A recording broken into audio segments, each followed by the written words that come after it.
Okay, so today we're going to be doing the edge cases for our legal move falsifying, which basically means we've got a stone on the edge here, and there is a standing stone surrounding it orthogonally here.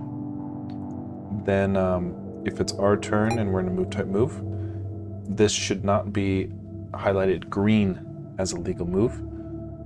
It's doing that because we have stack control, but that's not the only factor, because if we pick this up and we lock in our stones, there's no legal moves to be had. So right now the game is just locked and stuck.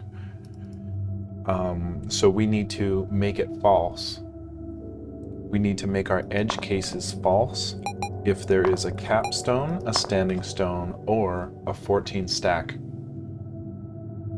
on all three of our sides. Because if there's just two, it should still be a legal move, because we can't move here, but we can move here, so that should still be legal. So we only need to make it not legal if it's completely surrounded, and each edge case will have 3 surrounding ones that need to be checked, as opposed to our corner cases, which just need to check 2, which is our 2 here. We check 5, 4, and 4, 5, if we're in the bottom right, and that sort of deal. So we just need to do our edge cases now instead of our corner cases. So we'll write edge cases here. Now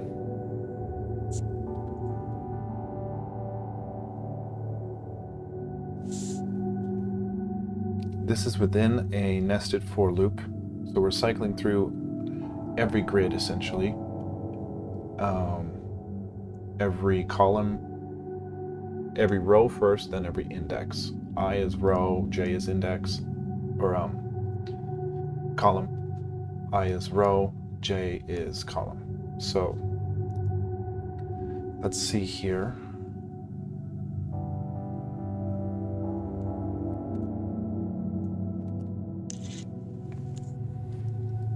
So we're basically asking if our row, so let's do left edge, right? So if we're doing our left edge first, our left edge we know would be and the thing we're trying to modify here is the legal move of our left edge case. So we want to ask if our I is equal to 1, meaning our row is 1, but then we need to see our column cannot be equal to 1 or 5. So J does not equal 1 and J does not equal 5. That would mean that we are in not only a left side, because we're in the first column, which is the size 1, but we cannot be at the top corner case or the bottom corner case, because we already do that up here. So as long as J does not equal 1 and does not equal 5, then that grid we would be modifying would in fact be a left edge case. So we need to check. So like ultimately the grid at that IJ, its legal move field would need to get false, but only if, and here's where we need to check those 3 surrounding squares. So the top square, the square above us, would be in if I is equal to 1. Well, this already assumes that I is equal to 1, so if I is equal to 1 and J is equal to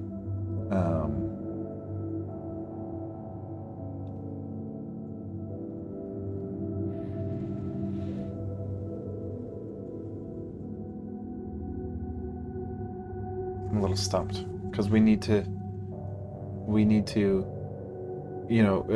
the corner case is easy because there's just one corner case, but there's actually 3 edge cases on each edge case. So we need to kind of, if J is equal to 2, meaning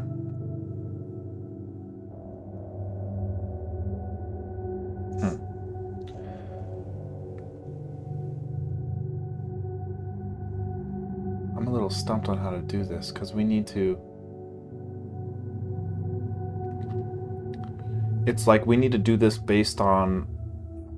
Yeah, we don't. I was going to say we need to do it based on the mouse position, but that's not exactly right. We're just trying to falsify any legal move that is surrounded by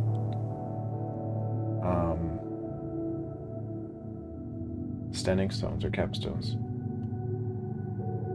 So, what would we say?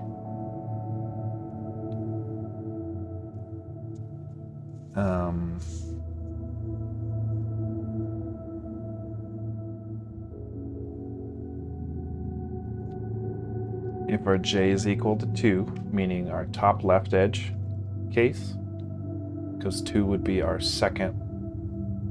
Crap. No.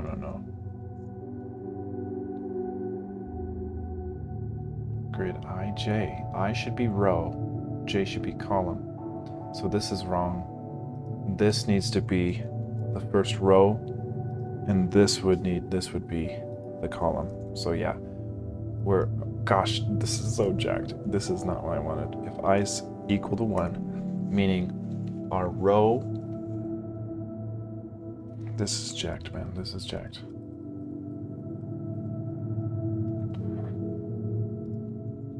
J is our column, so our column 1, meaning the left side, then this would be I, and this would be I, which is our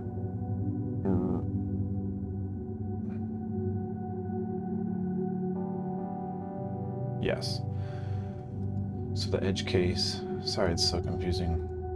If j is equal to 1, that is our column. That means our first leftmost column, but we're trying to exclude our top and bottom, which would be rows 1 and row 5. So anything in between that. So we're trying to say if our I is equal to 2, meaning if we're at the point in our nested for loop up here, this I5, J5, we're going to say, well, in the I2 case, we would need to check 3 spaces. We would need to check 3 spaces in the next case and the next case. Let me just build it out this way and we'll see how we can do it more effectively, I guess, because if I is 2, that would be the second row. Then we would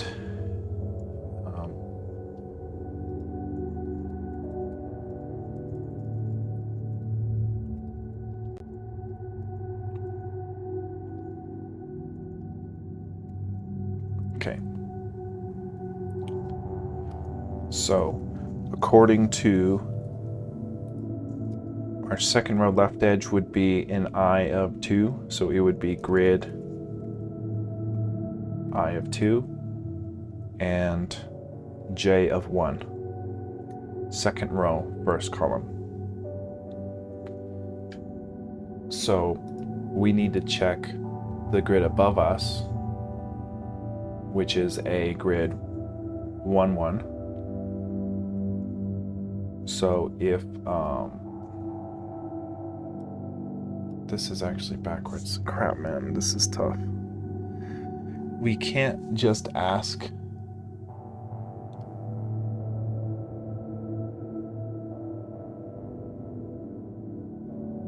No, okay, I know what we can do. We're saying I is not equal to 1 and not equal to 5 here, so we don't accidentally modify anything other than our left edge pieces, not our left corner pieces. Then we say if we're at the part of our nested for loop where we're at our second row left edge at our grid 2, 1, then we're going to say if our grid at our current I minus 1, we could just hard code it at 1 there. Our grid 1, 1,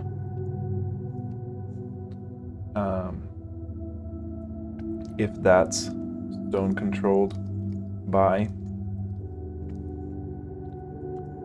a standing stone.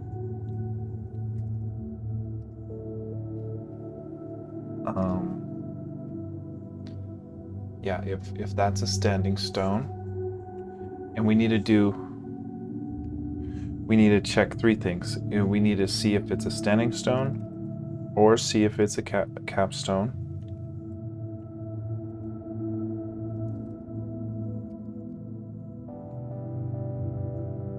or if our grid at 1-1 has 14 occupants, which we might need to change in the future to prevent some more bugs, but if our occupants is 14, our max amount of occupants, then we don't falsify our legal move just yet. We have to check if also every other side is surrounded.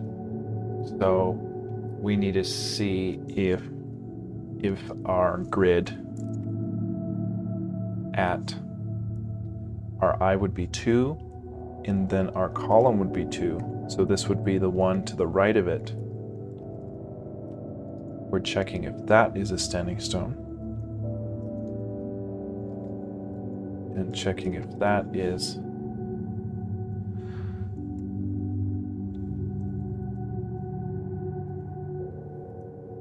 a capstone,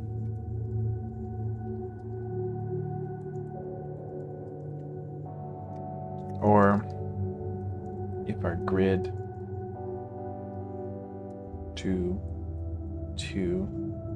the occupants is equal to 14, then we need to check our third case, which is the one beneath us, and if our grid one beneath us, so it would be a J of 1, a row of 3, and a J of 1, same column, but one row beneath our current one we're checking, and we need to see if that is a standing stone or a capstone.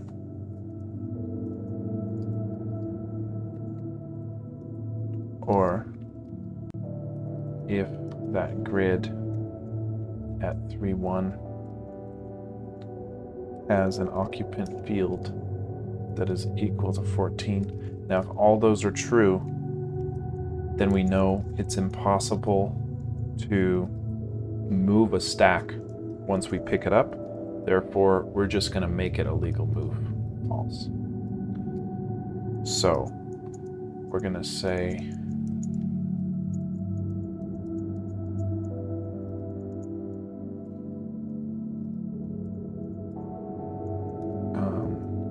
legal move gets false at our grid ij, which is our nested for loop variables.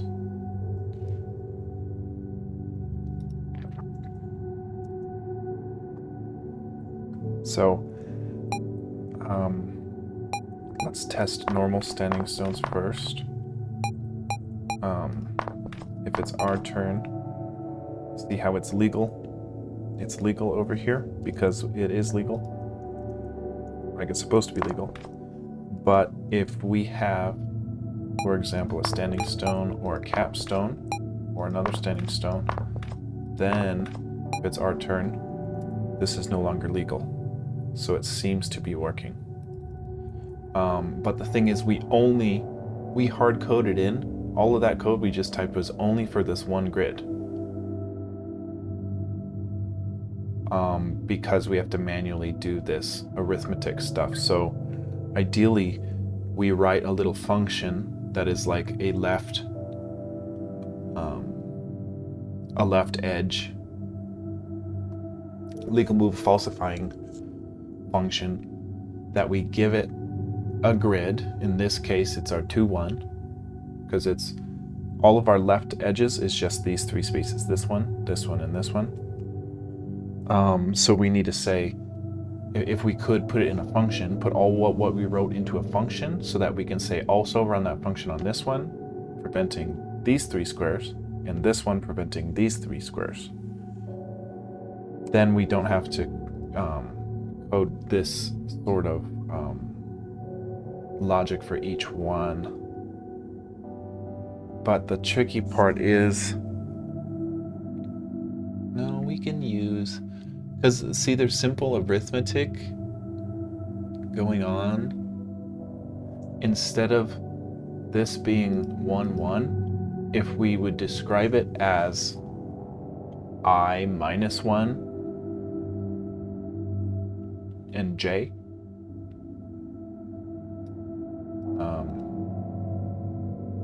then we could actually do something. Then we can actually put it in a function and kind of do it better. So let's figure out what this would be in terms of our I and j, because if we can define it that way, then we can apply that function to our other edge cases.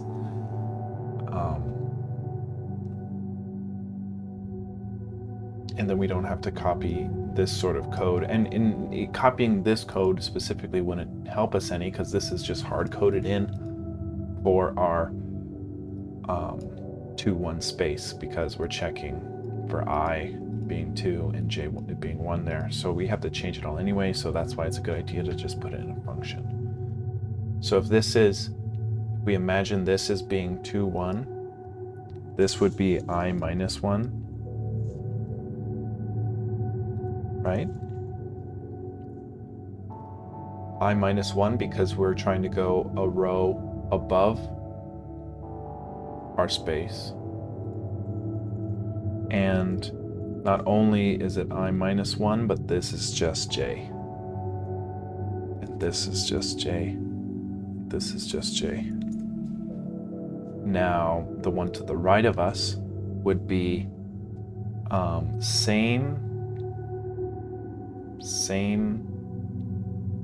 row. So this would be just I, but it would be j plus 1.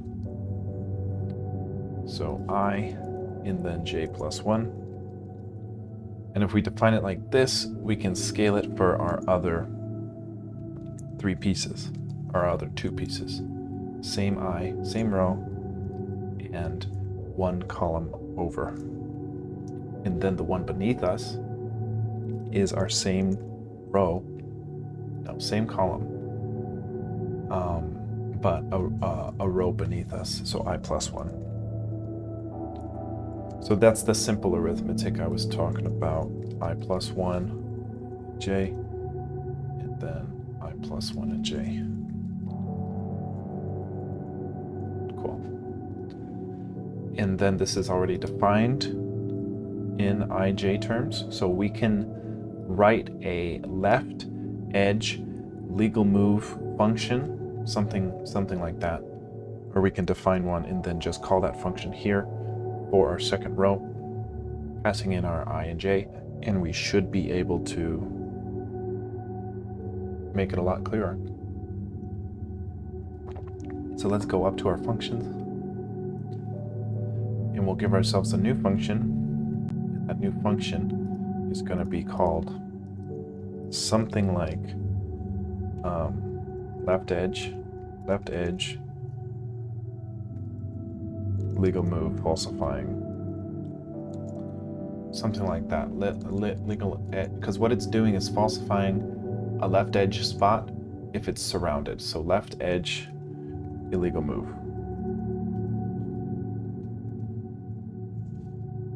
So if we run that on a left edge space, passing in a row and column,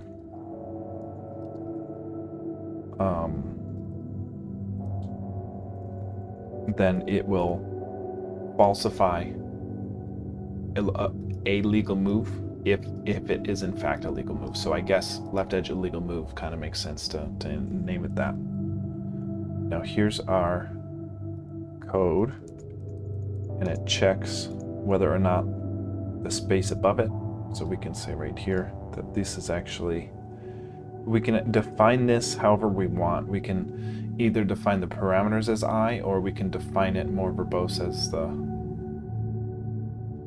as row and column, but it makes sense since it's already I and J, we just keep it at I and J, and then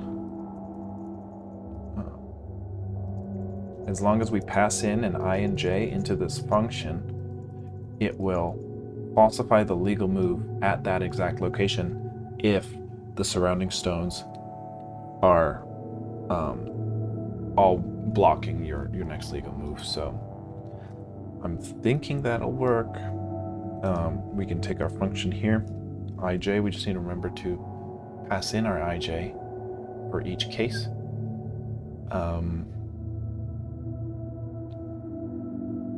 Which is right here. So instead of all of this code, we just say if I is 2, that means our second row of our left edge, we're going to run our left edge illegal move function on that ij.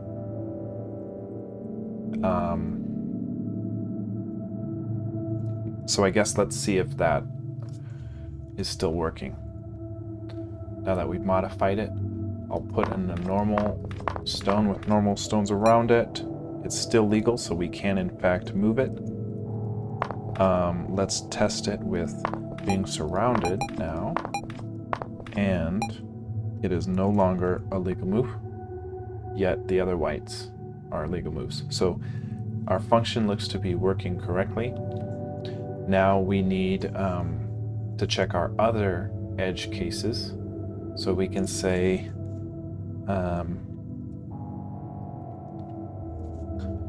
if our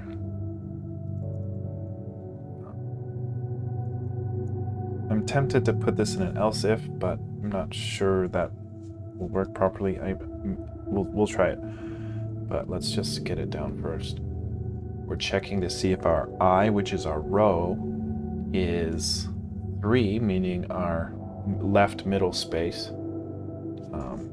If it's our left middle space, then we're going to run that same function on that space. And if it's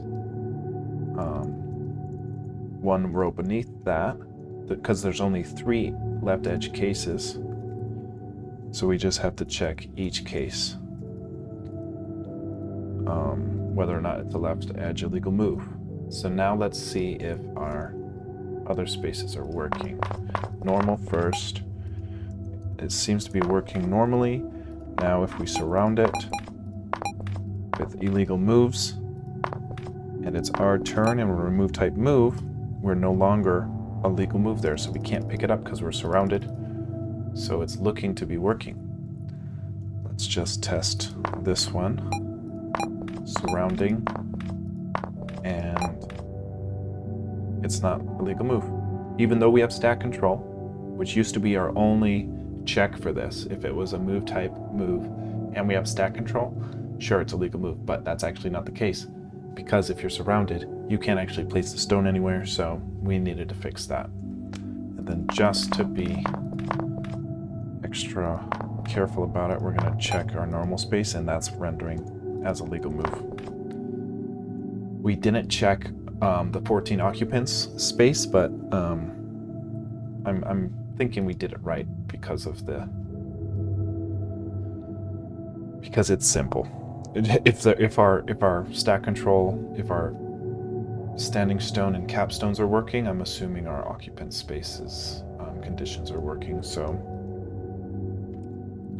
now I guess the question is, we put an else if here instead of 3 if statements, does that mess it up? It would be asking, I think we have to check each one.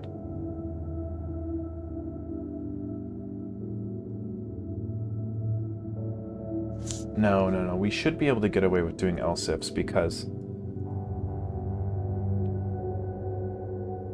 well, we do this upon, yeah, I think we do. Let me just check. I think adding else ifs here would actually mess us up. It would only work for the top space if we do it as an else if, I think. So now that it's else ifs, a little less lines of code, but I'm pretty sure only this top one will work correctly now, which It's looking to be working on the top one. Now let's try this one and see.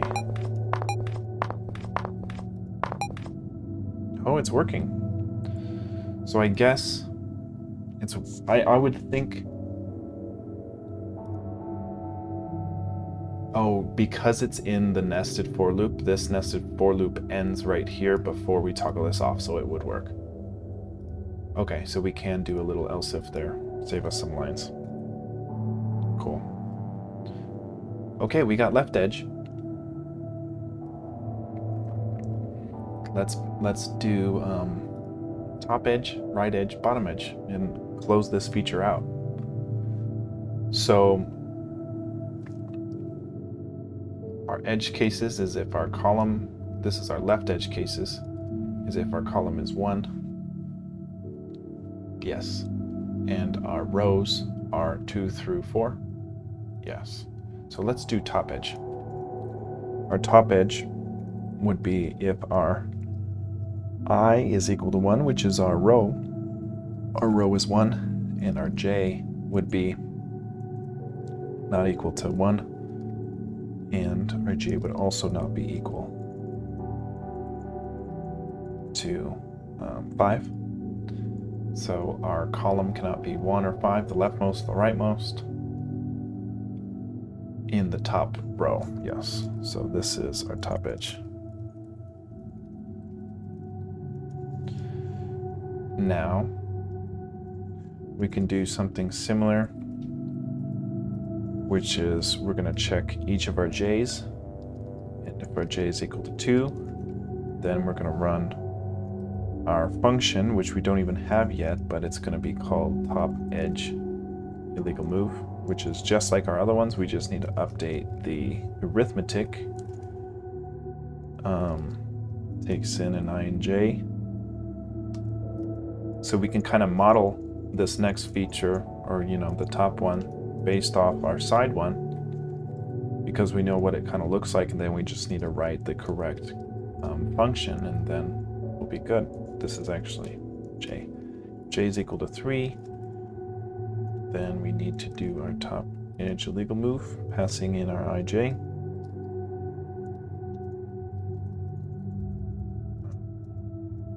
Else, if our j is 4, that would be the second from the top, second from the right, very top space. We would also need to check those surrounding stones. Okay. Then, so it's nice because we can, we wrote the end of that way faster than it took us to write this bit, because we know what this function, how this function will work. We just need to write it. So let's go up here. We're going to define ourselves a new function called top edge illegal move, and we're going to be checking the grid.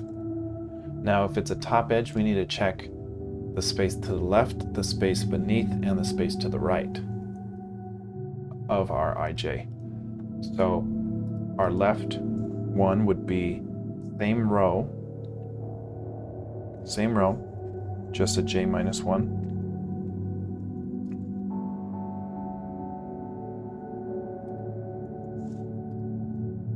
And we're checking that occupant's stone control for equality of a standing stone or a capstone, or a 14 occupants field.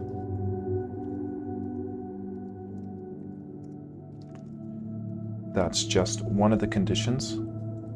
We need to check the bottom, the space right beneath our ij, which would be a row plus 1, same column.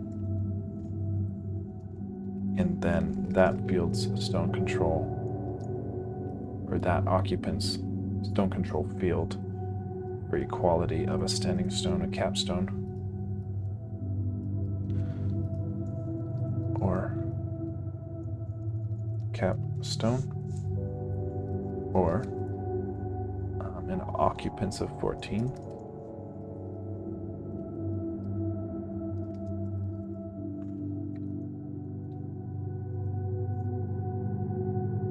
We need to write an if here.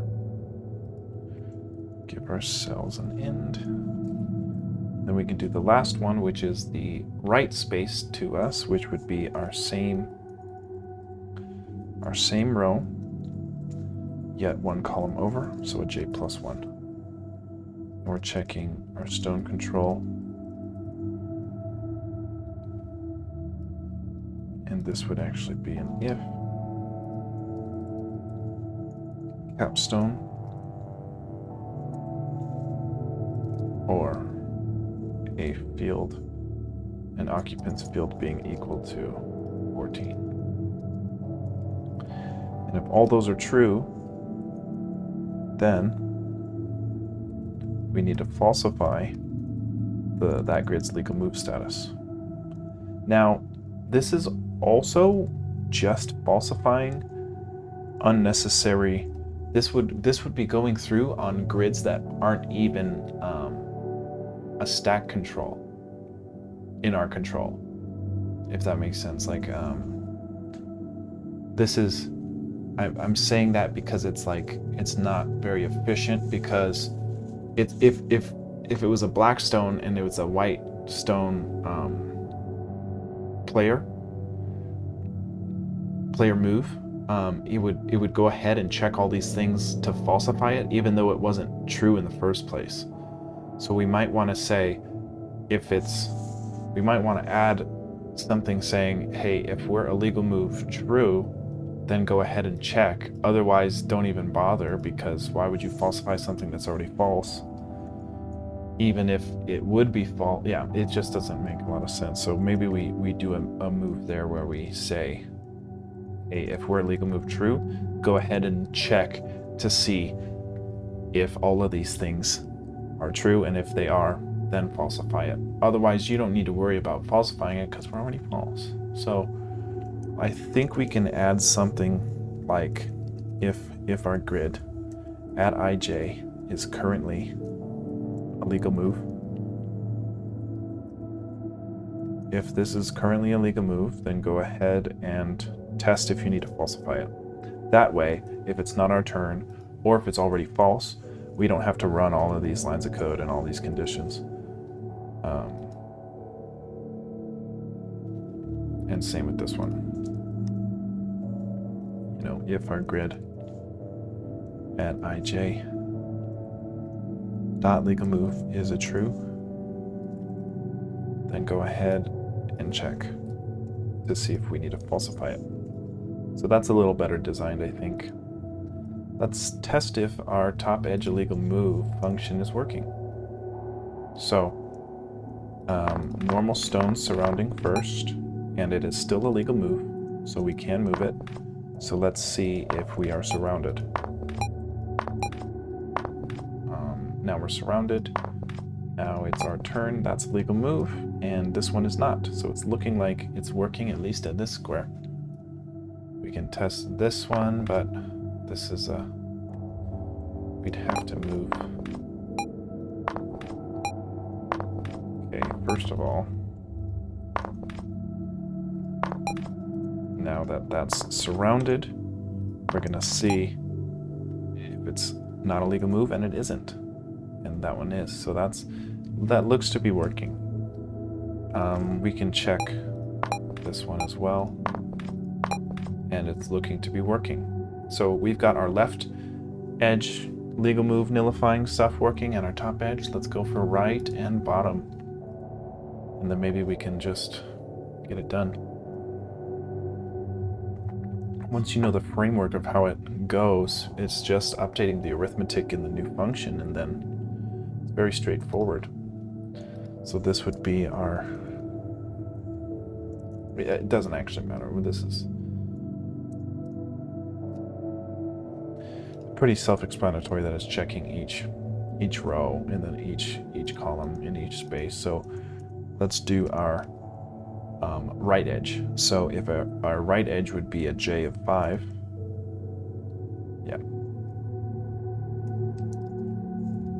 So if j is 5 and our I does not equal a 1 and our I does not equal a 5,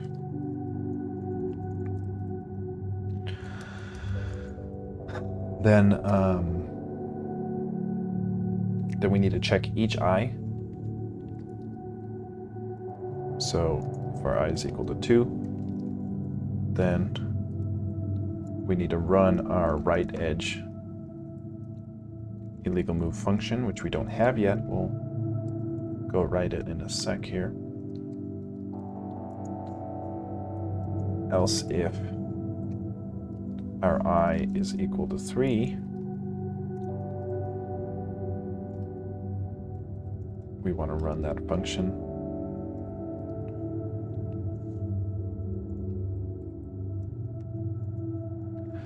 Else if I is equal to 4, we also want to run that function.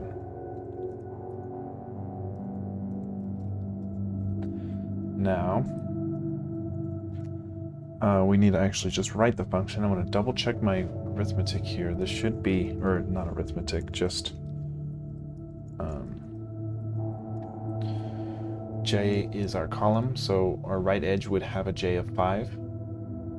Yes, a column of 5, and then a row of 2, 3, and 4. Cool.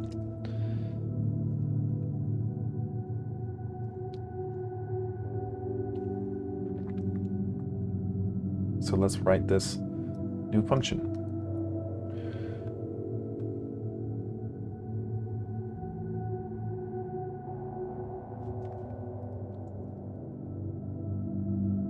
So we say function mat. Love how easy functions are in Lua. It's pretty straightforward. So the first thing we're going to do, like the others, is check our grid if it's a legal move, because we only want to falsify it if it's currently a legal move and it meets our standards for being trapped. Otherwise, we don't need to worry about all of that arithmetic. Okay, so our right grid, our right edge needs to check the space above it, to the left of it, and beneath it. So our grid at we need to check above, so that would be a row higher. So it would be an I minus 1, same J. Now that stone control for a standing stone, or capstone, or occupants being 14.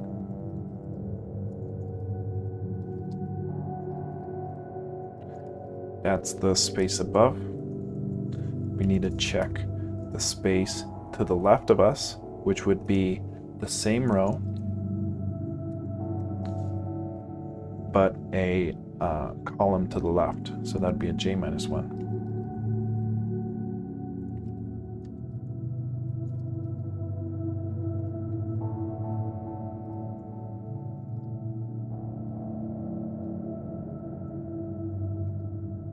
Same row, column minus 1, capstone this time, or a occupant of 14.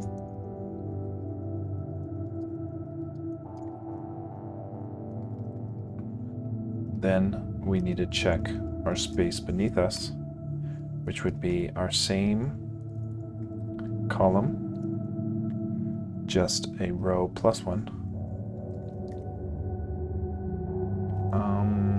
One sec. Okay, yeah, that's right. Same column, one row beneath, one row beneath us. Yes, and I plus 1, same J, yep. And we're checking if that's a standing stone, or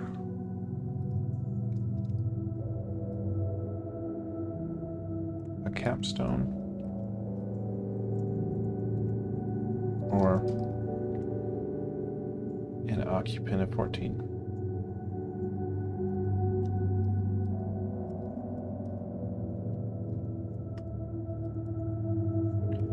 And if all those are true, then we are in fact surrounded by illegal moves. Therefore, we're going to be no longer a legal move.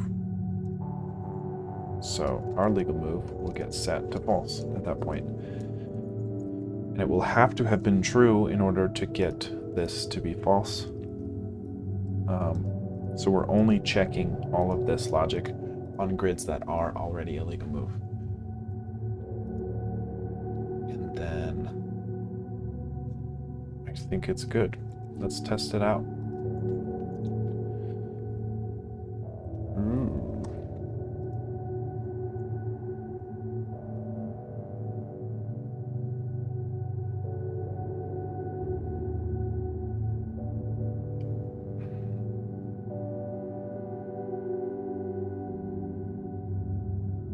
Right edge illegal move IJ.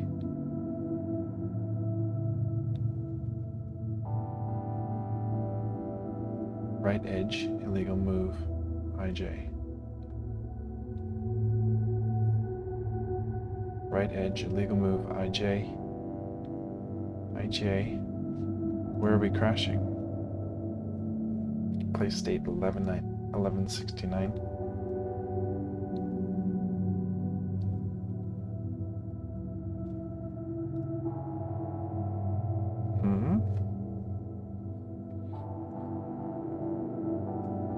Oh, really?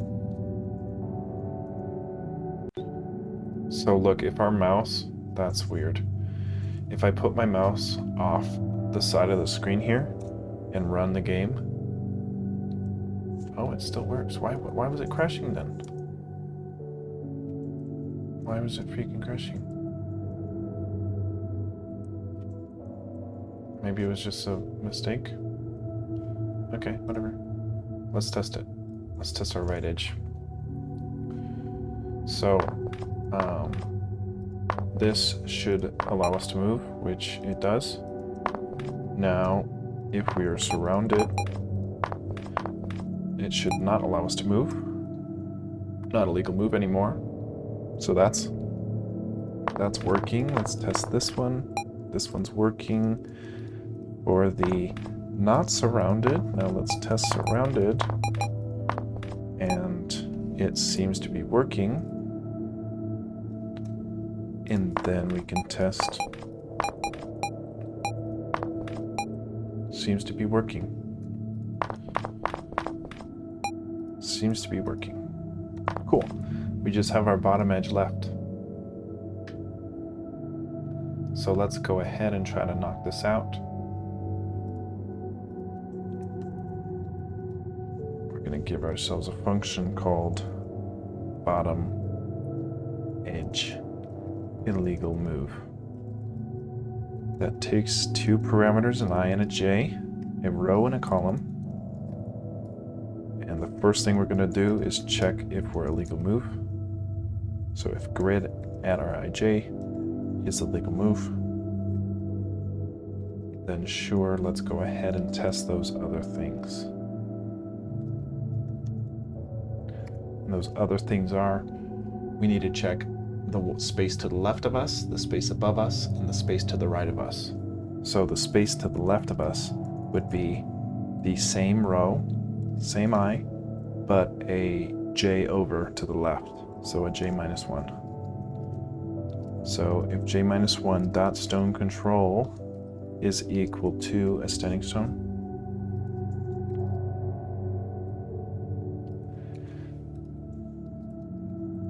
or a capstone, or an occupants of 14, and these are all the same, so this is really easy to kind of fly through. They're not exactly the same because it's the different arithmetic. If you look at the I minus and the j minus and the I plus, they're all in different spaces, which is why it looks like the same code, but we can't just copy and paste it because it depends on which arithmetic we need to do for which sides. So we can't just, if we were smarter, we could write a better function that kind of does it all, but we have to kind of do it specifically. So let's do the grid above us, which is the same column, but one row above us, so an I minus 1 with the same j. And we're checking that one's stone control.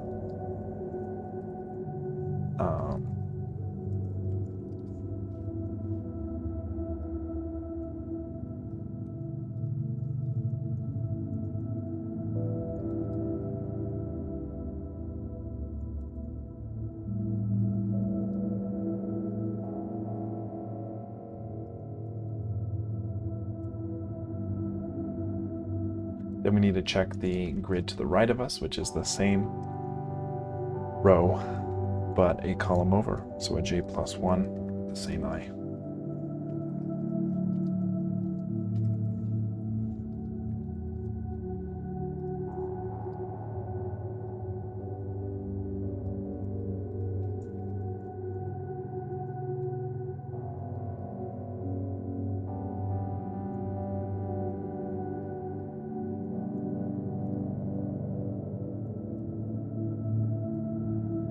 And if all those are true, then we want to take that grid at our IJ inside our legal move field and flip it to false. Now we just have to implement where we use this function, which we'll do with our others. Come on. Here. Here. So, how do we determine if it's a bottom edge? Well, if our I is equal to 5, we're in our 5th row, and our J of our nested for loop is in between 1 and 5, so it does not equal 1, and it does not equal 5. Then we know we're at a bottom edge. And if we're at a bottom edge, we need to check each case alongside our rows. So if our I is equal to columns rather, yeah. Check our columns, and if our columns equal to 2,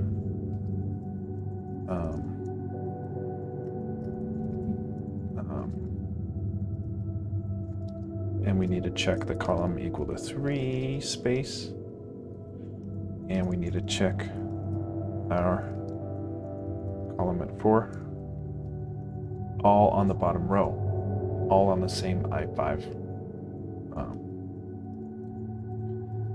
And we need to run our new function, which is a bottom edge illegal move at IJ. So we run that, and now we can test if we did it right. Say this is bottom edge.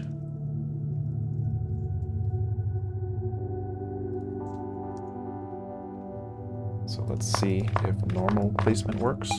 Still legal move, still able to move it.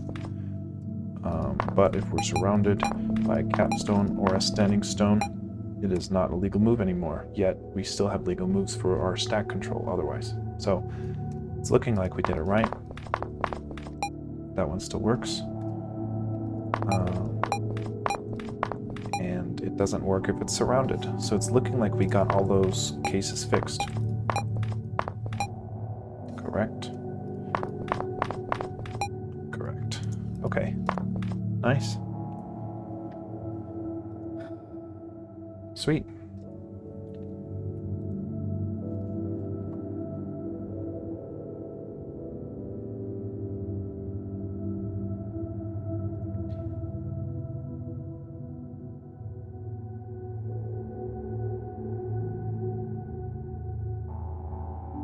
We just did this functionality. Legal move is false if all surrounding spots have capstone or standing stone. This is what I was talking about where we might need to change our functions to be not if it's occupant of 14, but if the amount of stones in our hand added to the amount of occupants of our grid would be more than 14, then it would count as an illegal move. So that's going to be a little tricky, but yeah. I think tomorrow we might try to figure out our capstone shadow so that we can view a capstone on a laystone of the same color, which right now we can't see at all. We can see laystones on top of laystones, and we can see standing stones on top of laystones, but we cannot see capstones on top of laystones. So we'll implement that.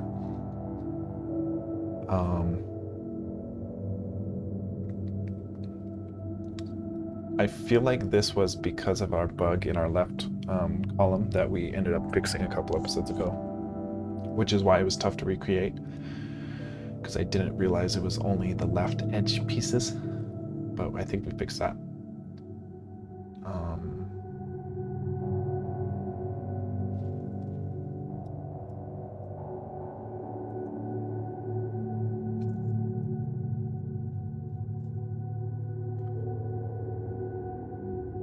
Okay, well, we did it. We added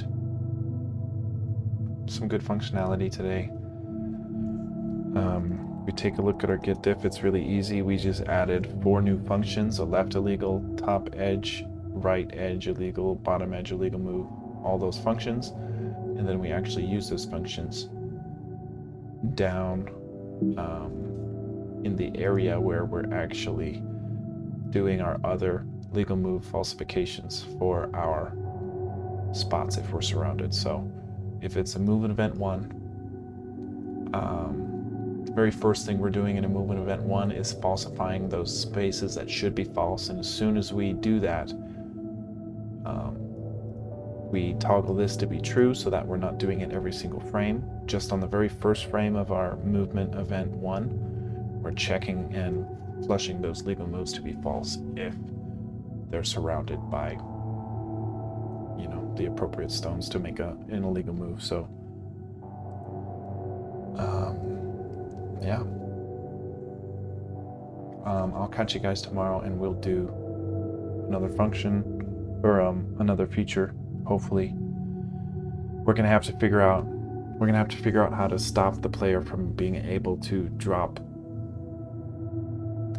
So the problem is we can only have 14 occupants. So it's fine to have a stack of 14 occupants, but it's not fine to pick up a stack in your control and then be able to drop your stones on top of a 14 stack, because we're not allowing it to go that high because we can't render it, and it's just ridiculous.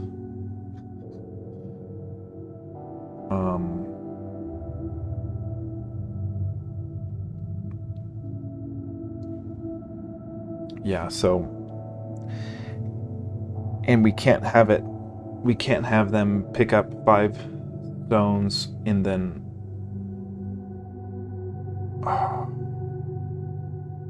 it's just really tough to prevent all the crashes. We just want to do as good as we can to prevent the player from getting into a scenario where they would be able to drop stones on and to make a stack that high. Yeah, we would want to prevent that. So ideally we don't have to deal with that limitation, but because this is a 3D game in a 2D space, we just can't render it realistically. And if you're playing the game in real life, you can't realistically have 100 stones stacked, even though that's technically not against the rules. I mean, you only have 21 stones each, so it can't be more than a 40 stack. But with that logic, on a 5x5, a 14 stack would be almost half the lace stones available. So I don't think we'll run into that, but we do need to prevent it because we can't have the game crash. We just have to prevent that. So we'll get to it. We're almost there. We're in the home stretch.